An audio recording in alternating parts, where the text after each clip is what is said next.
세밀하게 정리를 해보도록 하겠습니다. 요절로서는 2장 8절 이야기를 합니다. 주께서 너희를 우리 주 예수 그리스도의 날에 책망할 것이 없는 자로 끝까지 견고케 하시리라 라고 하는 말씀이죠. 우리가 견고케 되어지는 그 일이 주께서 이루어주실 일이다 라고 하는 그런 말씀입니다. 이게 고린도전서 시작하면서부터 나와지는 그런 말씀입니다. 하나님의 은혜와 평강을 선포하고 그리고 난 다음에 바로 이어서 이 모든 일들이 우리로 말미암아 되는 게 아니고 주께서 이루어주실 일이다 라고 하는 것입니다. 하나님께서 교회를 설립을 하셨습니다. 그리고 설립한 교회를 향하여서 제일 먼저 선포하는 게 뭐냐 하면 이 설립이라고 하는 것은 복음 위에 교회를 지었다라고 하는 것입니다. 복음 위에 교회를 지었다. 이 복음이라고 하는 것, 즉 예수의 그리스도의 되심인데 예수의 그리스도 되심으로 말미암아, 즉 예수 그리스도로 말미암아 성도라 칭함을 받고 교회가 세워진 것이다. 이 성도와 교회는 예수 그리스도 위에 세워진 집입니다. 세워진 존재예요. 그래서 이 복음 위에 교회가 설립이 되어졌습니다. 그리고 설립된 교회를 향하여서 제일 먼저 하신 말씀이 칭의의 복음이었습니다. 칭의의 복음. 너희가 가지고 있는, 너희가 태워서 삼고 있는 이 복음이 하나님의 의로 말미암아 너희에게 주어지는 것이다 라고 하는 겁니다. 인간이 너희는 원래 타락한 죄인이었고 죄인이 인간에게 하나님께 직접 현현하셔서 오셔서 이루어주신 것이다. 성취해주신 것이다. 이 현현하에서 성취해주신 근거가 무엇인가? 창세된 영원 안에서부터 계획하신 하나님의 작정과 예정하심의 뜻이다 라고 하는 겁니다. 작정과 예정을 따라 하나님께서 죄인임에도 불구하고 이 땅에 직접 인간의 몸을 입고 오셔서 그 약속한 약속을 이루어 주셨다. 그러므로 말미암아 너희가 교회라고 하는 이름을 가진 것이고 성도라고 하는 칭호를 갖게 되는 것이다. 그 성도라고 하는 이름을 지금 오늘 우리가 가지고 있는 겁니다. 그런데 이 성도라고 하는 이 존재가 자꾸 싸우는 겁니다. 네가 옳으냐 내가 옳으냐라고 싸우고, 네가 크냐 내가 크냐라고 싸우고, 사랑하느냐 사랑하지 않느냐라고 싸우고, 사랑한다 했더니 사랑을 왜 하느냐라고 싸우고, 자꾸 싸우는 겁니다. 그러니까 이 싸움이라고 하는 부분, 나와 너라고 하는 관계에서만 가능한 것이죠. 나와 너라고 하는 관계이기 때문에 가능한 겁니다. 싸움이라고 하는 것은. 사실 나라고 하는 한 존재만 있으면 싸움이라고 하는 것은 있을 수가 없습니다. 근데 나라고 하는 존재와 구별되어진 다른 존재가 있다라고 하는 건 서로 나누어져 있기 때문에 서로 매치하고 이렇게 서로 싸우고 치고받고 하는 것이죠. 근데 이 싸움이라고 하는 부분을 통하여서 나타나는 이 일은, 싸움이라고 하는 이 나타나는 이 일은 사실은 복음이라고 하는 것 위에 세워진 교회에게는 합당치 않는 일입니다. 왜냐하면 복음으로 말미암아 세워진 교회라고 하는 존재는 예수 그리스도가 머리이고 이 머리로 말미암아 함께하게 되어지는 몸의 지체들입니다. 즉 예수 그리스도로 말미암아 하나가 되어진 한 몸을 이루고 있는 존재다라고 하는 거예요. 그러니까 하나예요, 하나. 나와 너로 존재하는 게 아니고 그냥 나라고 하는 존재. 너도 나고 나도 나다. 요 이야기 하면은 당신 주머니는 돈도 내 돈이고 내 주머니는 돈도 내 돈이다 하는 생각이 나는데 이 나라고 하는 단 하나의 몸이라고 하는 존재의 의미가 성도라고 하는 이름 속에 담겨져 있다라고 하는 것이죠. 근데 어떻게 내가 나와 싸울 수 있느냐? 내가 나와 싸운다라고 하는 것 자체는 너무 미련하고 어리석은 일이고 더불어 잘못되어졌기 때문에 그런 것이다. 이제 나라고 하는 존재의 개념이 자아정념이 잘못되어져 있기 때문에 그런 것이다 라고 하는 거죠. 너의 존재가 성도라고 하는 존재를 제대로 알았다라고 한다면, 너희가 온전히 참 성도이고 교회라고 한다면 이 싸움은 있을 수가 없는 것이다 라고 하는 것이다. 그걸 말해주고 있는 게 고린도서의 내용입니다. 너희의 본질이 무엇인지 아느냐? 이 너희의 본질은 머리 대신 예수 그리스도로 말미암아 이미 한 몸을 이루고 있는 그리스도의 지체들이다 라고 하는 겁니다. 더불어서 너희들은 이게 부활하여서 천국에서 오직 그리스도로 말미암아 하나님의 아들이라 칭함받기에 합당한 한 덩어리인 존재들이다 라고 하는 겁니다. 이렇게 부활하여서 천국에서 함께할 자인 너희가 어찌 나누어서 서로 싸우느냐? 이건 참으로 부끄러운 일이다. 성도라고 하는 이름에 합당치 않는 잘못된 범죄와 범죄 일이고 하나님의 심판을 받을 일이다 라고까지 이제 선포하는 내용들이 있습니다. 그리고 이러한 싸움에서 우리가 벗어날 수 있는 길이 무엇인가? 하나님으로 말미암아 복음에 굳게 서는 것이고, 더불어 하나님 당신께서는 예수 그리스도를 머리로 하여서 한 몸을 이루게 하기 위하여 무엇을 주었는가? 각각의 합당한 분량의 은사를 주었다라고 하는 겁니다. 그러니 너희가 가지고 있는 이 은사는 너희의 유익을 위하여 사용할 것이 아니요 그리스도의 몸을 이루기 위하여 써야 하는 것이다. 이 은사가 하나님께서 이 은사를 너희에게 준 목적은 오직 한 가지, 교회를 위하여 교회를 굳게 세우라고 주었다라고 하는 것입니다. 근데 어찌 너희들은 이 은사를 가지고서 내 유익을 구하고 내 자랑을 삼느냐라고 하는 것이죠. 이건 너무 잘못된 일이다라고 하는 겁니다. 무엇이 잘못된 것인가? 하나님이 내게 주신 것이다. 그러니 내가 하나님 앞에 충성을 다하는 마음으로 행하였다. 그것만 가지고 있기 때문이다. 방언 은사를 가진 자가 그 은사를 받음을 말하면 너무 기쁘니까 열심히 방언을 해요. 하나님께 주신 것이니까 더 열심히 드러내는 겁니다. 이게 잘못된 것인가? 잘못된 것일까요? 아닐까요?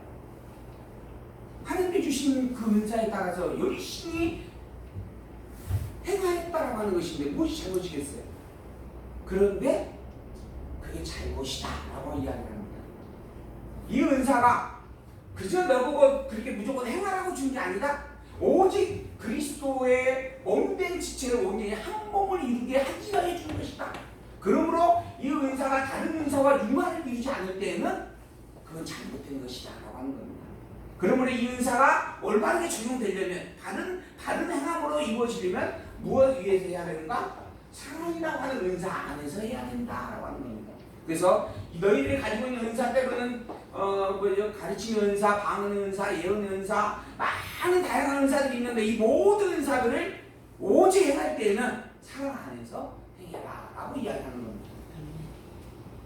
그래서 이 사랑의 은사는 모든 은사들은 다 때가 되어지면 사라지고 없어질 것들이지만 이 사랑의 은사는 영원히 존재한다. 믿음과 소망과 사랑이 있는데 그 중에 제일이 사랑이다 라고 이야기하는 겁니다. 즉 이 사랑의 은사는 지상에서뿐만 아니라 영원한 나라 천국에서도 공유할 은사다라고 하는 겁니다. 그러니 이 모든 은사들을 행할 때마다 반드시 사랑 안에서 행해야 된다. 사랑으로 행하지 않는 은사는 그것은 은사를 자기 유익을 따라 행하는 것과 다를 바가 없다. 잘못된 일이다. 그것은 하나님의 교회를 세우기 위하여 주신 목적을 잃어버린 그저 내 자랑으로 행하는 일일 뿐이다. 그러니 혹여 사랑으로 행하지 아니하는 것을 깨달아 알게 되거든 방언하는 일도 멈추어야 한다 라고 하는 겁니다. 그러니까 멈출 수 있어야 되고 또 일부러 멈추라고 명할 수도 있는 일이다. 왜? 방언하는 게 중요한 게 아니기 때문이다. 그 은사를 행하는 이유는 오직 교회를 온전케 하기 위하여 주셨다라고 하는 것입니다. 그러므로 그 온전케 하는 그 일로 합당치 않다면 스스로도 자제하고 금지해야 될 것이요. 그러니까 교회도 그것을 하지 못하도록 제재할 필요가 있는 일이다 라고까지 말씀하는 내용들입니다. 그래야만 하는 이유가 뭔가? 너희들은 부활하여서 천국에서 함께 거닐 하나님의 백성이기 때문이다. 이게 고린도전서 15장의 말이죠. 15장, 여기 13장, 그리고 여기 12장입니다. 계속 본문에 있는 내용들이 그러한 순서를 가지고 기록되어져 가는 말씀들입니다. 그 근거에서 복음서는 복음의 주체인 예수 그리스도를 증거했었고, 사도행전은 그 복음을 증거하고 전파했던 일들, 즉 복음의 역할을 기록하였고, 그리고 한 다음에 로마서에서는 그 복음의 속성, 하나님의 절대 주권의 선임을 선포해 주었고, 그러므로 성도라고 하는 존재가 죄와 사망과 의의 생명 가운데서 소생한 자다라고 하는 것, 의의 생명 가운데서 생명이 소생한 자다. 성도라고 하는 이름을 가진 것은 바로 그런 바탕 위에서 이루어진 일이다. 성도란 이미 하나님의 백성이다. 이미 그리스도의 몸의 지체로 엮어진 한 존재이다 라고 하는 것이죠. 그런 성도가 늘 싸운다라고 하는 것, 이건 있을 수 없는 일이다. 참으로 부끄러운 일이다. 성도는 그리스도의 것이요 그리스도는 하나님의 것이다. 그러므로 결국 성도는 모두가 다 하나님에게 속한 한 덩어리이다. 그런데 어찌 싸우겠느냐. 그러므로 단합하고 일치하고 화해하고 협력하는 것이 올바르다. 이게 교회의 건덕의 생활이다 라고 하는 겁니다. 교회가 덕을 세워가는 일이다. 그냥 그 덕이라고 하는 말에 대해서도 우리는 우리의 이웃을 또는 우리 주변 사람들을 좋게 살펴주는 것, 이게 덕스러운 일이다 라고 이야기 보통 해요. 그러니까 덕을 많이 쌓으면 복 받는다 이런 이야기를 하죠. 근데 이 여기에서 말하는 이 건덕에서의 덕이라고 하는 말의 의미는 복음으로 살아가는 일입니다. 복음을 가지고 복음을 가진 자답게 살아가는 거예요. 이게 덕이라고 하는 겁니다. 교회에서 말하는 덕은 그러한 것이다. 그러한 덕을 이루어가고 생활해가는 삶이 건덕의 삶이고 더불어 신령하고 거룩한 성도의 삶이다라고 이야기를 해주고 있는 말씀, 그런 내용들이 고린도서에 담겨져 있는 부분들입니다. 그런데 고린도서 내용을 조금 더 분석을 해보면 고린도서 1장, 전서 1장에 아까 우리가 읽었던 서원의 말씀 나옵니다. 하나님의 은혜와 평강이 너에게 있을지어다라고 말씀하죠. 그리고 난 다음에 고린도 교회 안에 있는 분쟁을 다룹니다. 그리고 교만하였던 일들을 다루고 음행과 송사가 있는 일, 혼인에 관계되어져 있는 논쟁들, 그리고 우상의 제물에 대한 먹고 마시는 문제, 그리고 건덕 생활에 대한 합당함의 문제들, 그리고 인간의 유전, 즉 유대주의자들이 주장하고 있는 율법적 유전, 그러니까 교훈과 그리고 또한 만찬을 행하는 일들에 대한 잘못된 것들을 지적을 해줍니다. 그리고 난 다음에 교회의 가장 아름다운 모습을 이루게 되어질 원리, 그 근본된 동기가 바로 하나님께 주신 은사에 있다라고 하는 것을 가르쳐주고, 그러고 난 다음에 그 은사의 최종적 귀결이 사랑의 은사이다라고 하는 것을 선포를 해줍니다. 그리고 난 다음에 부활을 강조하여서, 부활을 말하여서 성도의 생활이 당연하고 맞다고 합당한 것에 대해서 확증을 해주는 그런 내용이 고린도서 내용의 전반의 흐름이다라고 하는 거죠. 근데 이러한 가르침을 거부하는 무리가 있었습니다. 바울의 그러한 가르침에 대하여서 그것이 잘못된 것이다. 그것이 율법과 유전과 이러한 교훈에 대한 가르침을 너무 멸시하고 무시해버리는 잘못된 가르침이다. 더불어서 그러한 것을 가르치는 이유는 바울이 참된 사도가 아니기 때문이다.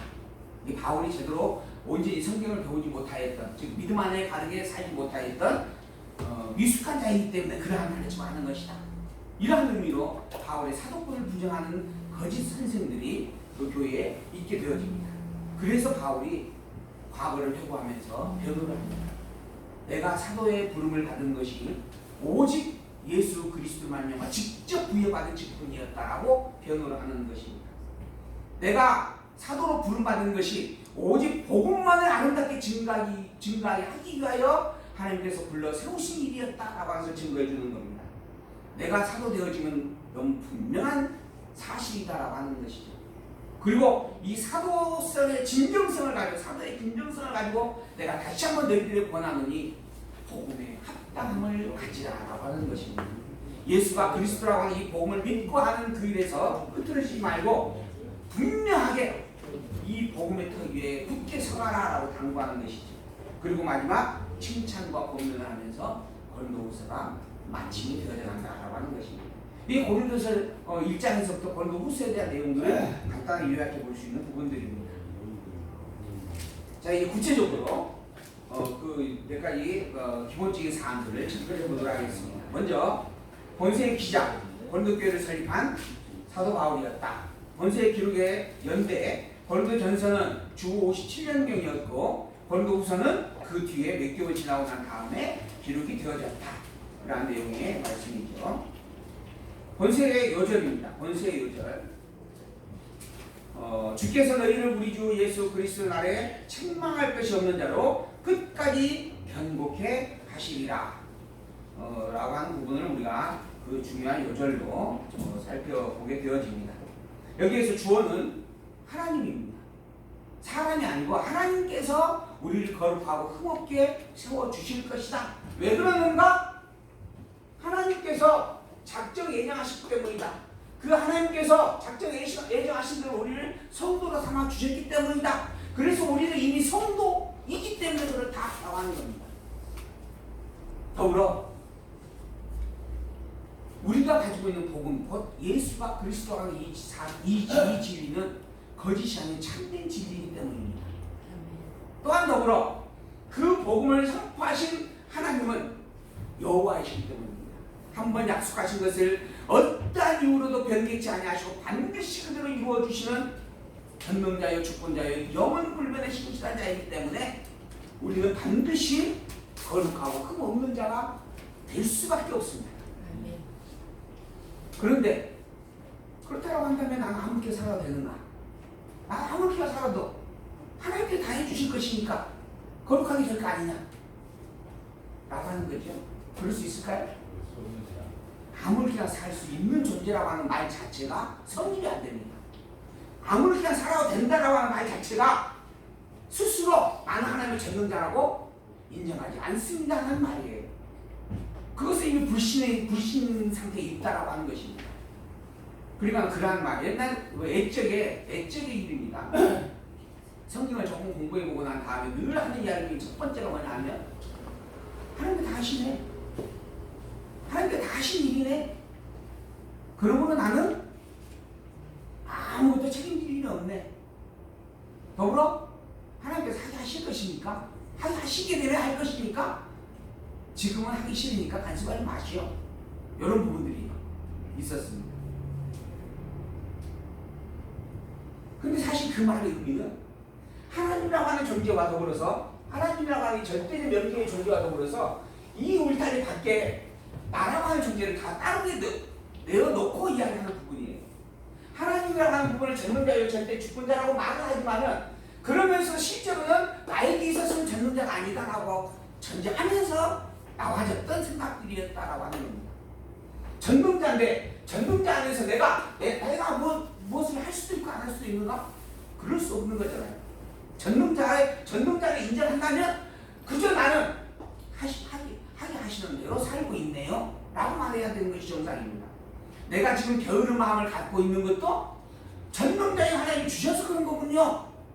또한 내가 열심히 내는 마음이 생기면 이 열심히 내는 마음도 하나님께서 주신 것입니다 라고 고백할 수 있는 것, 이게 전능자를 온전히 인정하는 일입니다.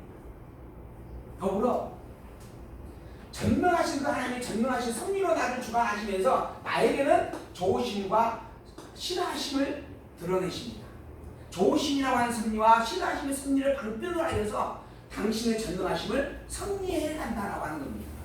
당신께서 나에게 게으른 마음을 주셔가지고 게으른 마음에 주관하여서 내가 게으른 삶을 살게 되어질 때 그것이 얼마나 불행한 일인가라고 하는 것을 맛보게 하신다라고 하는 거예요. 깨달아 알게 한다라고 하는 겁니다. 그리고 이미 그걸 말씀하셨어요. 여호와를 경외하라. 여호와를 경외하지 않는 것은 미련하고 어리석은 일이다. 또한 더불어서 하나님의 선을 기뻐하며 하나님의 선 안에 있는 것, 하나님의 선을 사모하며 살아가는 그 일이 얼마나 기쁘고 즐겁고 행복한 줄 아느냐라고 하는 것도 분명히 말씀을 해주셨습니다. 그리고 나에게 선을 사모하는 열심히 마음을 주신다라고 하는 거예요. 열심히 마음을 내가 내 스스로 찾아갈 때마다 내가 하나님의 선을 사모하는 이 마음 가운데 있게 하시니 너무나 감사하다라고 이야기할 수밖에 없게 만들어 주신다는 겁니다. 그것이 곧 기쁨이기 때문에 그런 것이죠. 이것이 곧 슬픔이고 좌절이고 절망의 연결고리인 것을 우리가 알기에 악을 경계하게 되어지고 기쁨과 즐거움을 따라 살게 되어져 간다라고 하는 겁니다. 하게 하신다라고 하는 말이 그런 뜻이에요. 나의 모든 삶을 주관하시는 교회에 열심히 아침에 준비해서 나오는데 돌뿌리에 걸려서 넘어져가지고 코가 터졌습니다. 기분 나빠가지고 교회에 와야 하나요?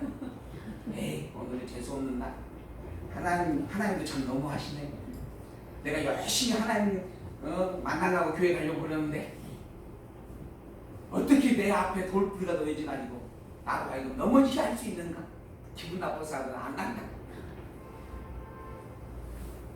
이 모든 것들이 다 인간의 자의지 속에서 죄의 속성을 나타내는 이야기들입니다.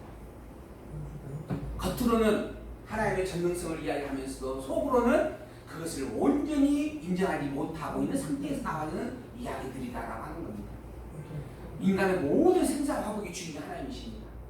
넘어져도 하나님이 넘어지게 하신 일이고 일어나게 하는 것도 하나님이 일어나게 하신 일이다. 더불어 왜 그러면 넘어지게 하셨는가? 왜 넘어지게 하셨을까요? 그러나 그럼에도 불구하고 교회에 나오라. 하나님의 살아계심을 확인케 하려는 겁니다. 내가 열심히 모든 것을 준비하여서 가지는 그 일까지도 내가 한 게 아니고 하나님께서 할 힘을 주어서 이끌어 가고 있기 때문에 가능한 일이다. 내 힘으로는 아무것도 할 수 없는 것이다. 그러니 눈앞에 있는 돌불에도 걸려 넘어질 수 있는 것이다 라고 하는 거죠. 그런 하나님의 살아계심과 전능자이심을 나로 하여금 깨달아 기억하고 살게 하려고 일어나게 하는 일들이다라고 하는 거죠. 근데 우리는 거기까지 가지 않냐는 거죠. 그게 우리의 아주 미약한 부분들입니다. 그래서 우리가 늘 살필 게 하나님은 과연 전능자이고 주권자이고 영원자인 것이 확실한가? 그 확실한 진리를 나는 얼마만큼 인정하고 신뢰하고 살고 있는가? 이걸 늘 확인해 가는 게 너무 중요한 일입니다. 그 인정과 신뢰 분량만큼 내 믿음의 분량이 세워져 갈 겁니다. 그래서 정말 하나님의 명제, 우리가 명제로만 아는 부분, 이 부분들이 나의 실제 속에서 적용되어지고 살펴줄 수 있는 분량이 되어지도록 우리가 늘 생각을 그쪽으로 모두가 갈 필요가 있다라고 말씀을 드리는 부분이죠. 고린도라고 하는 지역은 마게도냐 해안가에 위치해 있었고 그곳에 그 당시만 해도 60만 명이 넘는 인구가 있었다라고 이야기합니다. 그러니까 굉장히 큰 도시였다라고 하는 것이죠. 그리고 그렇게 사람이 많이 몰릴 수 있는 부분은 그곳이 상업적 요충지였기 때문이다라고 하는 것은 분명한 일이죠. 즉 물질이 넘쳐나는 곳이었기 때문에 사람들이 몰려들었다라고 하는 겁니다. 근데 물질이 넘쳐나는 곳에는 반드시 범죄와 타락이 동반되어지는 부분을 우리가 살펴볼 수 있는 부분들이죠. 그곳에서는 다신교의 신앙이 또한 존재했었다라고 이야기합니다. 그리고 바울이 2차 전도여행을 하는 과정에서 그곳에서 천막을 지으면서 전도했다라고 하는 기록이 사도행전에 기록이 되어집니다. 당시 주후 49년경에 로마의 글라디우스 황제가 유대인들을 로마에서 추방시키는 사건이 있었습니다. 로마서 이야기 드릴 때도 말씀드렸죠. 로마에서 모든 유대인들 다 추방해버렸다라고 하는 겁니다. 그로 말미암아 그 당시에 아굴라와 브리스길라라고 하는 이 부부가 로마를 떠나서 이 고린도로 옮겨오게 되어지고 그곳에서 바울을 만나가지고 함께 천막을 지으면서 복음을 나누었던 그런 일들이 있었습니다. 그게 이제 고린도 지역의 그 당시의 상황이었어요. 이 고린도서는 그때 복음이 증거되는 교회를 향하여 바울이 세 번째 3차 전도여행을 하는 과정에서 에베소 지역에 머물러 있을 때 편지로 보낸 내용입니다. 이게 고린도서예요. 고린도라고 하는 그 지역의 교회가 세워졌고 2차 전도여행, 3차 전도여행 과정에서 에베소 지역에 머물러 있으면서 그곳에다 편지를 보내게 되어진 내용이었다. 당시 고린도 교회에는 헤르나가 있었다라고 합니다. 아버지의 여자를 차지했던 아들이 있었다라고 하는 거, 그걸 교회가 용납하고 함께 모여서 함께 있었다라고 하는 거예요. 그 다음에 성도와 성도 사이에 송사가 있었다라고 하는 거, 이권 다툼과 법정 소송까지 갔던 일들이 있었던 부분입니다. 그 결혼에 대하여서 이걸 해야 되는가 말아야 되는가라고 하는 논쟁이 또 있었다라고 본문을 보면 기록이 되어집니다. 바울이 이제 이야기를 해요. 결혼하는 것이 좋은가 아니면 나쁜가? 좋을까 나쁠까요? 결혼을 하는 것이 좋아요 나빠요? 나와같이 안 결혼을 하는 것이 좋다 나쁘다라고 이야기할 내용이 아닙니다. 근데 우리는 이제 그러한 명제로 접근을 하면 좋은 것이야? 나쁜 것이야? 이렇게 이제 쉽게 걸려드는 거예요, 문제에. 근데 이 질문 자체가 사실 잘못된 겁니다. 결혼이라고 하는 부분은 이 바울이 결혼을 해야 되니까 말아야 되니까 라고 이야기했을 때 될 수 있으면 안 하는 게 좋다라고 이야기합니다. 왜 그랬는가 하면 자기가 보니 이후에 복음으로 인하여서 수많은 환난이 눈에 보이더라라고 하는 거예요. 그러므로 말미암아 그 많은 환난을 당할 때에 함께 거니는 무리들이 많으면 많을수록 환난을 피하는 일에 어려움이 생길 수밖에 없는 겁니다. 그래서 될 수 있으면 혼자 있는 것이 나을 듯하다라고 자기의 의견을 이야기하는 거예요. 근데 그거 가지고 바울은 결혼하지 말라 했다? 안 그래요. 바울은 할 수만 있으면 그게 좋을 것 같은데 그것도 하나님께서 주신 달란트 분량이다. 그런 달란트가 없는 자들은 당연히 결혼해야 된다. 그래서 음행을 방지하기 위해서라도 그것으로 말미암아 그걸 이겨낼 수 있는 부분이 아니라고 한다면 결혼해라 라고 일부러 또 이렇게 독려하는 부분들이 있었잖아요. 근데 그러한 부분을 가지고 이거 바울의 가르침이 대체 무엇이었느냐 라고 묻는 겁니다. 두 번째 또 하나 이제 부분이 뭐냐 하면 여자들이 예배할 때 머리에다가 하얀 두건을 쓰는 일이 당시의 풍습이었습니다. 지금 천주교에서도 그렇게 두건을 쓰고 있는 일들이 있다고 하는 거예요. 이거 해야 되느냐 말아야 되느냐 라고 하는 겁니다. 해야 돼요 말아야 돼요? 근데 자기 마음인데 왜 우리는 안 할까요? 머리를 쓰라고 하던데. 어? 쓰라고 같아. 머리를 쓰고 안 쓰고라고 하는 부분은 중요한 게 아니다라고 하는 거예요. 머리에 두건을 쓴다라고 하는 말의 의미는 실제로 여자의 머리가 긴다라고 하는 부분으로 충분히 해소된다라고 이야기합니다. 그러니까 이 하나님께서는 남자와 여자를 다른 존재로 만드셨어요. 서로 전혀 이렇게 분량이 다른 존재로 만들어 놓으신 겁니다. 그리고 그것을 섭리하면서 무엇을 가르치셨냐 하면 하나님을 떠나서 교회를 사랑하여 이 땅에 오신 그리스도를 가르치신 겁니다. 그래서 남자가 아버지를 떠나 여인을 아내를 찾아가는 것이 순이다라고 하는 말씀을 하시면서 그러한 비유를 가지고 그것을 섭리하신 이유가 뭔가? 남자가 힘이 더 세기 때문이다? 남자가 경제력이 더 강하기 때문이다? 아니에요. 바로 예수 그리스도가 이 땅에 오실 것을 가르쳐주기 위해서 그렇게 행한 것이다라고 말씀하고 있는 겁니다. 그래서 여자의 머리는 긴 것이 당연한 도리이고 아름다움이고 남자는 여자처럼 기르면 안 된다라고 하는 구별을 주신 거예요. 그런 의미로 머리에 모자를 이렇게 두건을 쓰는 이유 자체는 그러한 존재, 즉 여자의 머리가 남자의 머리를 기억하게 하기 위하여 주는 하나의 예식적 선미였다라고 하는 겁니다. 더불어 그 일은 하나님께서 명하신 말씀도 아니었다라고 이야기합니다. 그것은 장로들의 유전으로 된 일이었다라고 이야기해요. 본문에 분명히 기록이 되어집니다. 그러니까 그 유전의 의미는 장로들이 왜 그러한 유전을 만들어낸가? 그것은 여자의 머리가 남자요, 남자의 머리가 그리스도요, 그리스도의 머리가 하나님인 것을 잊지 않게 하려고 만든 유전이었다라고 하는 거예요. 근데 시간이 지나면서 여자는 머리에 수건을 쓰느냐 마느냐 이걸 갖고 싸우는 거예요. 그건 그 문제만 가지고 그 문제만 바라보고 논쟁을 하는 겁니다. 원래는 그런 문제가 본질이 아니다라고 하는 거예요. 그 본질은 그리스도를 증거하기 위한 하나님의 말씀이었다라고 하는 겁니다. 그러므로 이제는 머리에 두건을 쓰느냐 마느냐라고 하는 그것 가지고 싸우지 말라 하는 겁니다.